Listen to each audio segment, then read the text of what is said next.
Okay, good people, welcome back to the channel. Now in this video I'm going to be sharing with you an idea that you'd implement at your home. It's basically a gadget that you could get to help you wash your car at home. I know some of you guys have people who wash your cars for you. You could make their work easier by getting for them a mini pressure washer like this one over here. This is a mini pressure washer, something like 15 kgs of gadget here. You just plug into power and connect it to some water. And by the way, all these tubings plus this quick connect device come with the machine. So you just connect one end of this hose that comes with the machine.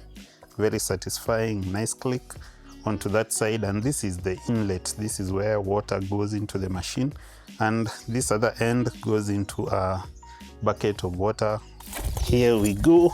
Let me just turn this machine so that this hose can stay inside the bucket. This other side is the outlet. Very nice tube, probably something like 5 meters. I've already done the connections of the tube to the handle, and this handle is interesting. It has several functions. If the machine is connected to power, when you squeeze this trigger, the jet of water comes out, and when you release the trigger, the machine sort of goes off. It has, I think, some sort of a pressure sensor switch kind of thing. And at the front of the handle here, there's actually some sort of adjustment mechanism that you can use to change the sort of jet that you want, whether you want it wide or, you know, a thin jet of water.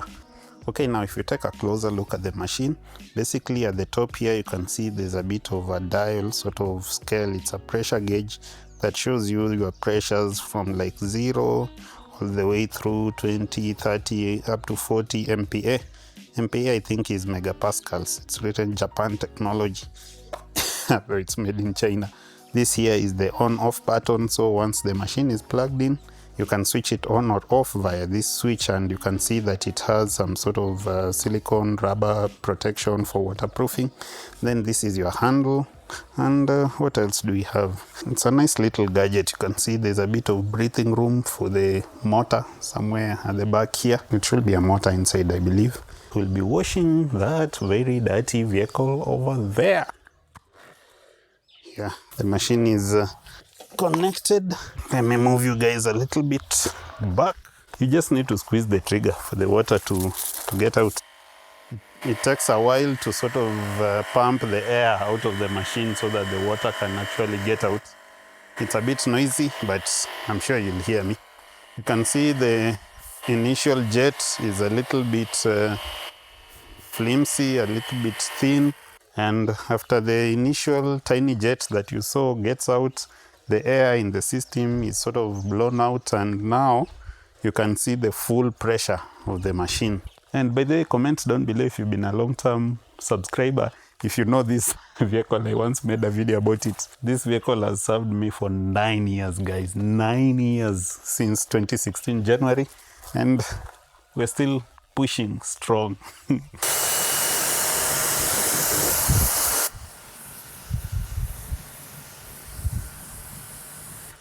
It's actually quite a powerful jet from this small machine. It's basically comparable to what those big car wash machines generate. Okay, let's get the work going.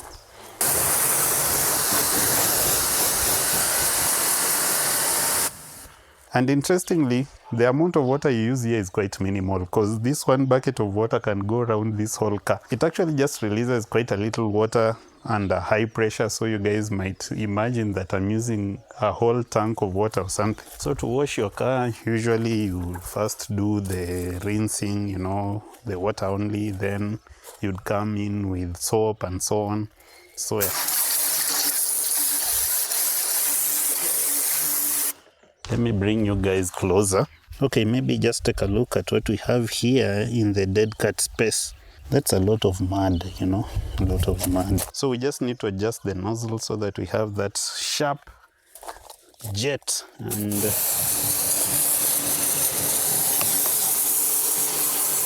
And now guys, take a look at what has happened. We basically have nearly nothing. It's actually quite spotlessly clean. Okay, so to kind of spray foam, you just need to have some soap inside this bottle. You attach it to the front of the nozzle like so, and So after you've sprayed on the, soap or foam, whatever you want to call it, you have to actually wash the car, like this, using some sort of cloth. This is what actually makes the car clean. And by the way, it's always better to wash the car when it's not very hot, so that the water doesn't evaporate very fast and leave you with the watermarks or spots everywhere. Just a little soap goes a long way. The toughest part is usually the wheels. Anyway, let's spray that down.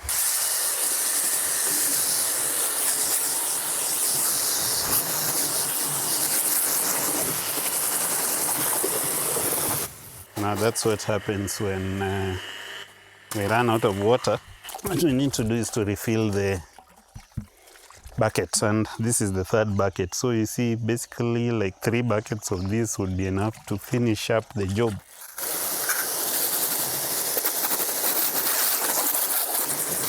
You can see the car looks squeaky clean. I've just not yet done the wheels. I'm just going to be doing that off camera, but this thing works. There's nothing much to say about it apart from the fact that it does work. And don't tell me that washing your car is cheap. I know it's actually quite cheap to wash cars in Kenya. 200, 300 bob. If you go to high-end car washes, maybe 500.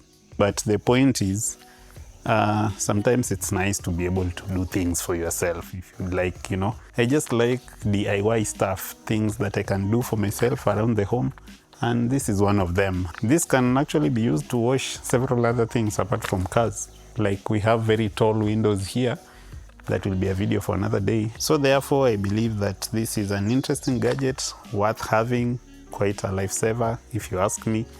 So if you'd like to get it, comment down below and I'll hook you up with the mini pressure washer. See you guys in the next one, and as always, no pressure. Let me get done with this work.